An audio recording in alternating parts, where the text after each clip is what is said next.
excavator siya, no? I have a about this. Okay. Anong tawag dyan? Excavator!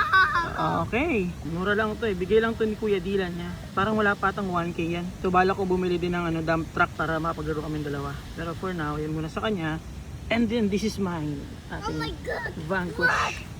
Ah, Huwag mo hawakan. Kaya mo excavator ang kumuha. Okay na yan. Huwag mo sirain yung mga halaman. Yan oh. Tumalisik. May nakukuha ka ba? Mas maganda yata siguro mas malaki mami, no? Para talaga nakakakuha talaga. Bili tayo. Ito na lang ang bilhin natin. Mga construction RC na lang para bili tayo mag-setup ng ganyan, no? Picnic.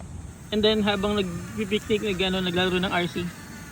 Diba? Hindi kailangan mag-roam around ng malayo. Pag gusto mo mag-relax lang talaga. Kumpara dito sa crawler. Oh, may nakukuha siya, oh. Manang-mana ka sa tatay mo talaga. Kumuha ka pa ng upuan. Nakakapag-hukay siya, oh. Galing mo.